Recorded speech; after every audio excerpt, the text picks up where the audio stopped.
전세보증보험 가입했는데 왜 보증금을 못 받습니까? 안녕하세요, 여러분. 오늘은 전세 사시는 분들이라면 꼭 알아야 할 아주 중요한 주제를 다뤄보겠습니다. 선생님, 오늘 주제가 뭔가요? 네, 안녕하세요. 검담복 있는 부동산입니다.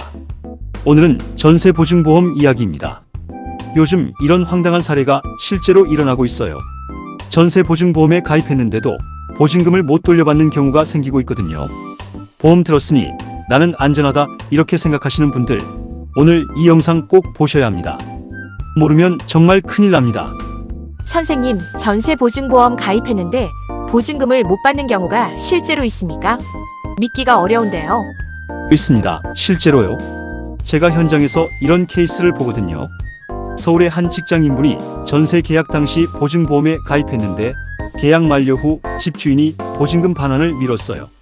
그래서 보증기관에 지급 요청을 했더니 뭐라는 줄 아세요? 보증사고 요건이 충족되지 않는다는 거예요. 보험 들었는데 보험금 못 받는 황당한 상황이 생긴 겁니다. 이유가 뭐냐고요? 계약이 묵시적으로 갱신된 상태였기 때문입니다. 이게 무슨 말인지는 잠깐 후에 자세히 설명드릴게요. 그러면 전세보증보험이 다 같은 상품 아닌가요? 저는 하나인 줄 알았는데요. 이게 엄청나게 중요한 포인트입니다. 전세보증보험이 하나가 아니에요. 크게 두 가지로 나뉩니다. 첫 번째는 전세보증금 반환보증입니다. 집주인이 보증금을 못 돌려줄 때 보증기관이 세입자한테 대신 보증금을 지급해주는 구조예요. 이게 세입자를 직접 보호하는 상품이에요. 두 번째는 전세대출 보증입니다. 이건 세입자가 아니라 금융기관의 대출금을 보호하는 거예요. 은행 창구에서 보증보험 가입하셨어요 라고 안내받았는데 사실 이게 대출 보증인 경우가 실무에서 매우 많습니다. 세입자 본인은 반환 보증인 줄 알고 안심하고 있는데 알고 보니 대출 보증이었던 거예요. 가입하실 때 반드시 전세 보증금 반환 보증 상품인지 직접 확인하세요. 아까 묵시적 갱신 때문에 보증금을 못 받는다고 하셨는데 이게 어떤 상황입니까? 이게 정말 많은 분들이 모르시는 함정이에요. 묵시적 갱신이 뭐냐면요. 계약 만료가 다가오는데 세입자가 전화 갈게요라는 의사표시를 안 하면 계약이 자동으로 연장돼 버리는 겁니다. 이걸 묵시적 갱신이라고 해요. 그런데 계약이 묵시적으로 갱신된 상태라면 원래 계약 기준으로 봤을 때 계약이 종료된 게 아니다라는 이유로 보증사고 요건이 충족되지 않을 수 있어요.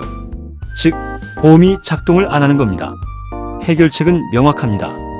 계약 만료 2개월 전에 집주인한테 저 계약 갱신 안 합니다. 나갑니다라는 해지 의사를 반드시 전달하셔야 해요. 그냥 말로 하면 안 됩니다. 문자, 카카오톡, 내용 증명, 우편 이렇게 기록이 남는 방식으로 해야 하고요. 중요한 건 발신이 아니라 상대방에게 도달이 기준이라는 거예요. 보낸 것만으로는 부족합니다.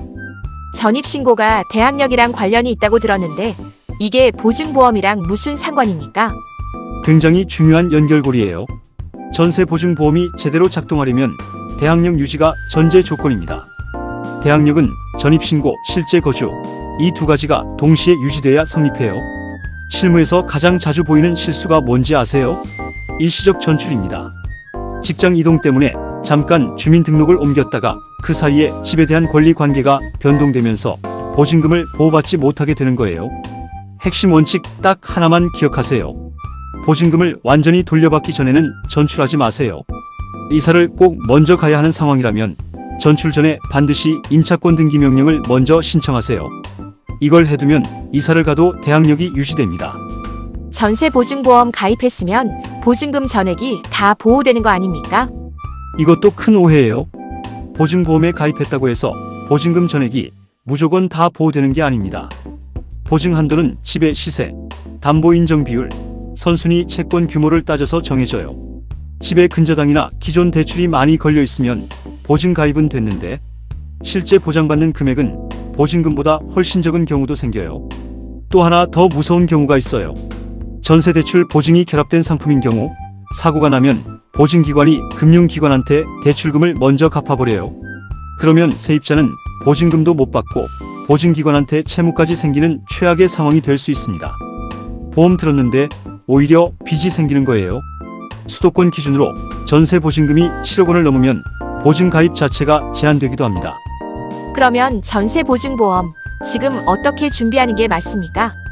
제가 오늘 말씀드린 핵심을 딱 5가지로 정리해 드릴게요.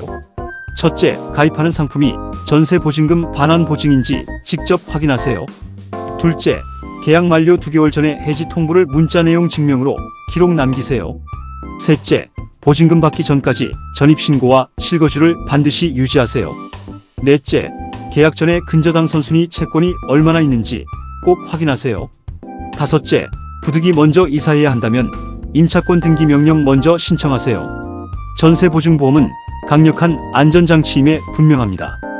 하지만 이 요건들을 모르고 들어갔다가 정작 위기 상황에서 작동을 안 할 수 있어요. 전세 계약 전에 이런 부분이 걱정되시는 분들, 저한테 편하게 연락주세요. 32-716-5678 30년 동안 수천 건의 전세 계약을 직접 해온 사람으로서 계약서 검토부터 등기부등본 확인까지 꼼꼼하게 같이 봐드리겠습니다. 상담비 없습니다. 이 영상이 도움되셨다면 좋아요와 구독 꼭 눌러주세요.